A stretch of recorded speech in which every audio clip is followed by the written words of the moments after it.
एक ठंडी रात थी। दिल्ली की सड़कों पर सन्नाटा था, लेकिन रॉ के सीक्रेट बेस के अंदर हलचल तेज थी। Agent Arjun Varma, code name black hawks, को एक मिशन के लिए बुलाया गया था। पाकिस्तान की सीमा पर एक खुफिया बम डील होने वाली थी। इसे रोकना अर्जुन का काम था।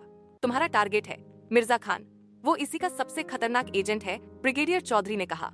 अर्जुन ने बिना एक शब्द बोले फाइल उठाई और निकल पड़ा।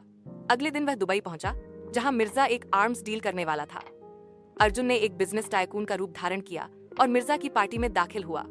हर कोने पर हथियारबंद गार्ड थे, लेकिन अर्जुन के चेहरे पर शिकन नहीं थी। वो धीरे धीरे मिर्जा तक पहुंचा। एक ड्रिंक के बहाने बात शुरू की। आपके बारे में बहुत सुना है मिर्जा साहब। मिर्जा मुस्कुराया, लेकिन उसकी आंखों में शक था। उसने कहा, आपकी कंपनी तो नहीं है, फिर इतनी जल्दी हथियार खरीदने की जल्दी क्यों? अर्जुन ने हंसते हुए कहा, बिजनेस में वक्त नहीं गंवाते मिर्जा साहब। फिर उसने अपनी घड़ी से एक सिग्नल भेजा। कुछ ही सेकंड में रॉ का टेक्निकल हैकर नील मिर्जा के सर्वर में घुस गया। तभी गड़बड़ी हुई। मिर्जा को शक हो गया था। वह उठ खड़ा हुआ।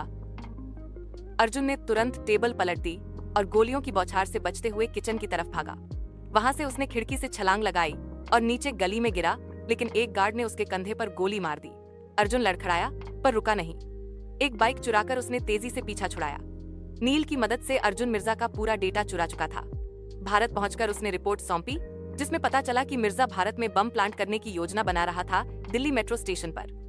24 घंटे के भीतर अर्जुन ने दिल्ली पहुंचकर सिविल ड्रेस में स्टेशन की जांच शुरू की। उसे एक बैग दिखा, अकेला प्लेटफॉर्म के कोने में। वह दौड़ता हुआ पहुंचा, लेकिन तभी एक नकाबपोश आदमी ने हमला कर दिया।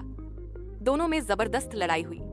आखिरकार अर्जुन ने उसे बेहोश किया और बैग खोला। उसमें टाइमर चालू था, बम एक्टिव था। अर्जुन ने अपनी स्पेशल यूनिट को कॉल किया। टाइम कम था, सिर्फ 2 मिनट, लेकिन उसने खुद बम डिफ्यूज किया। धड़कनों को रोक देने वाली चुप्पी के बीच बम डिफ्यूज हुआ। जानें बच गईं। मिर्जा को इंटरपोल की मदद से गिरफ्तार कर लिया गया। अर्जुन को राष्ट्र रक्षा पदक मिला, लेकिन उसने इनकार कर दिया। उसने सिर्फ इतना कहा, मैं सिर्फ एक सिपाही हूँ।